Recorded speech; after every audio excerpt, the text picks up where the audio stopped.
Hello everyone!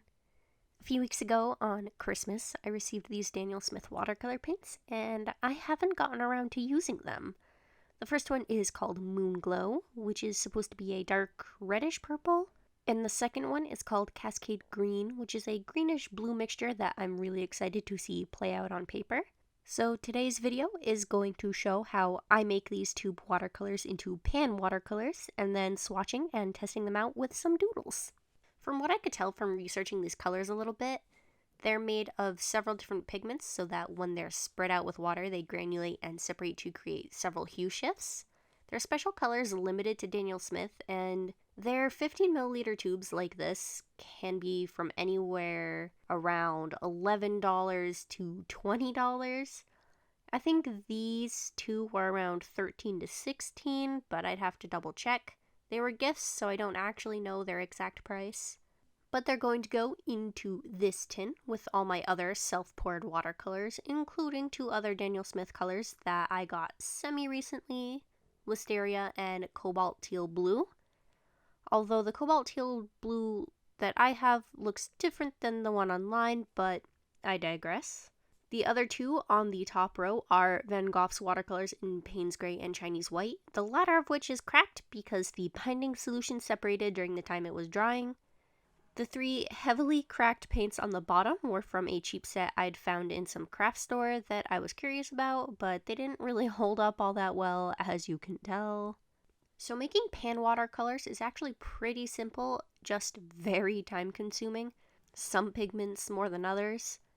The Daniel Smith ones I've already poured, dried down beautifully, so I'm fairly confident these won't need any fine tuning either. I start with these empty little pans from Meeden. They came with this empty tin that I also got off Amazon for, I believe, around $10, maybe less. You can also just buy a set of the pans themselves, from packs as small as 12 upwards to 50 or even 100 of them. The tin came with 12 because that's how many fit into it, so I didn't see the need to buy more of them.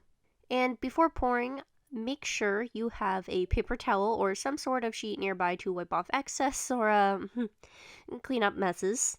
Talking from experience. And also, you'll want a fine point of some sort to stir the paint and fill in the corners. I'm using the end of a paper clip, but you can also use a toothpick or a thumbtack. I start with a glob. I don't really know how to measure that for you. The best I can say is a glob the size of, like, a gobstopper or something. Make sure you get as much of the leftover string either into the pan or back into the tube as possible. Then you stir the paint in the pan with the little stick or paper clip, making sure to stretch it out to the corners and pop any bubbles you find.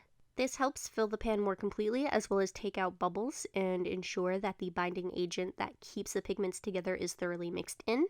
This prevents the watercolor from cracking as it dries.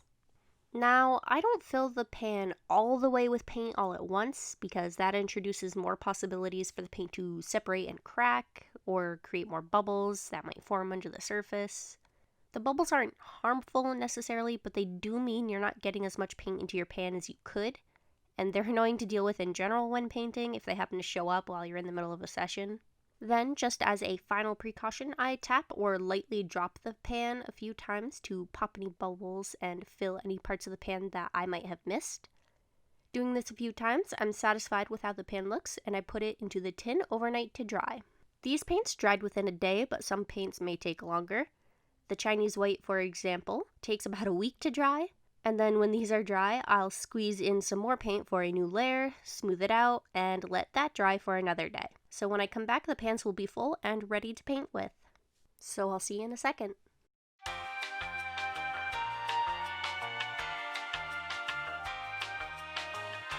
It's been a few days, and I think the paints are ready. I decided to take out the 3 pans that had the cracked paint on this bottom row because they were kind of annoying. Pieces were getting stuck in crevices, and the sliding and clacking was getting on my nerves. But it looks like the new ones have dried nicely. The first layer had dried overnight, and I did the same process the next day to build up the amount of paint in the pan so that it wouldn't crack or form too many bubbles. The only one that isn't quite dry is the Van Gogh Chinese White, and I knew that would be the case because this one did that last time I filled it too. I don't use it that often, so I'm not concerned about it not being completely dry yet, but I am still curious as to why this one is like that, whereas the other Van Gogh paint isn't. Anyone have any idea? But enough about the paints, let's get to swatching them. I don't have any official swatches of the others in here either, so I thought this would be a good opportunity to do that and then play around with them a bit. I don't experiment with little doodles super often, but it feels like fun to me right now. So in order to start painting, I need some water. This is my little spray bottle to keep the paints wet. A paper towel to control any water damage. A watercolor journal. This one is from Pentalic that I got off Amazon for like $15. I think it's 350 GSM. Super thick, super textured paper, and I bought the small one because small sketchbooks and journals make me less anxious. And then finally, and probably the most important part, the brush. This is the Van Gogh brush that came with my Van Gogh watercolors. It's a size 6 round and the perfect size for swatching and doodling. So without further ado, let's get into these paints. The way I like to do swatches is to make a gradient of the color, starting from the most pigment I can grab and then thinning it out as I go, adding water to the brush. This way I can get a better idea of the full range of values I can have with each color. I'm not exactly very clean and elegant with my swatches though, so don't expect these to look very Instagram worthy, you know? I mean, I'm gonna post these to Instagram anyway, but trust me, I'm self-aware enough to know that my skill with making swatches look aesthetically pleasing is lackluster. I also just don't have a great setup for taking photos the way the Instagram algorithm finds agreeable, but I digress. Making the swatches is at least fun in the moment. Moonglow, by the way, was absolutely gorgeous. It's a really pretty deep neutral purple. As it dries, it granulates and separates slightly to the point you can see the reds and blues that were mixed together, which I think is neat. Wisteria is about as straightforward a color swatch can be. It went down and added and blended smoothly, and this is the only one of the 4 that I have that doesn't necessarily granulate like the others do, which is fine for me. Granulation doesn't bother me one way or the other. The cobalt teal blue was pretty much the opposite. It did granulate even more heavily than Moonglow even. And the thing I've noticed with it is that it starts to separate even before it really dries, which is an interesting texture to work with. Again, this doesn't look like the one they have on site, so I'm curious what happened.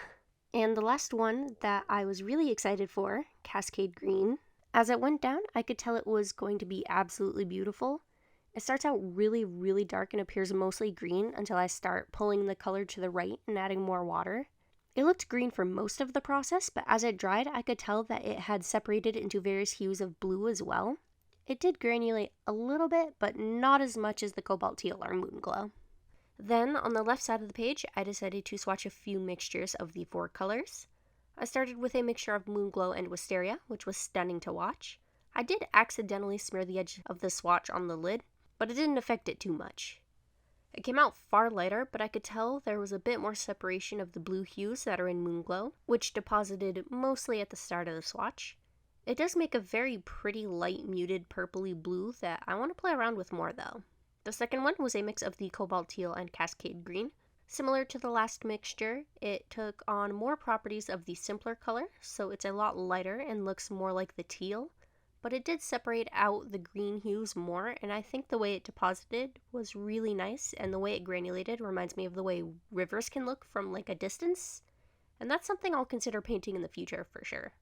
The third was a mixture of Wisteria and the cobalt teal, because I was curious what would happen, and essentially the cobalt teal would granulate so much that the Wisteria color was filling in the cracks in texture, and it kinda looks like cotton candy. That's probably due to the color choices, but something about it just looks really fun. The last one I added because I figured why not, even though I didn't really have a lot of space. I mixed both Moonglow and Cascade Green, and honestly wasn't expecting much. I was figuring it would be pretty muddy and maybe even ugly, but I was pleasantly surprised. It looks more like the Cascade Green, even though I mixed in the Moonglow first because I thought it would be stronger. I think the Cascade Green has more pigments mixed into it than Moonglow does, though, so maybe that's the reason for it. Either way, it looks more like a muted green-blue, which I will always be happy about. Having done all the swatches, I turned to the next page and tried some doodles that I haven't done before, though I probably should have by this point, because this is how a lot of people experiment with watercolor supplies, instead of just hopping into full-on paintings. But anyway, I'm painting some lavender stalks with Moonglow and Wisteria and the Cascade Green. I know how these are supposed to work, but I'm kind of fidgety with my brush, so I don't know if these came out that great, but they're alright for just playing around and getting used to the colors. I tried a few different ways of layering the paint down, as you can see here, but I honestly couldn't tell you what felt right or what worked. I was just sitting here vibing, and that's all I wanted to accomplish. I also tried doing a different kind of flower, but it dried kind of funny because I was impatient, which really isn't a surprise at this point. And then on the right, this wasn't really planned at all, but I started trying to do the pine tree thing that I see on Pinterest all the time, which is basically just a glorified gradient, but, tree-shaped. Then that turned into some experimenting with the texture as well as the values in distance. I was kind of just like dabbing it in there because, I don't know, I thought it might look kind of right, I guess. I tried to make vague mountains in the background too, though I'm not sure how well those really turned out. I also made a dark foreground with a mixture of, well, pretty much all of them except Wisteria. Just some bushes and a wash of grass, nothing special.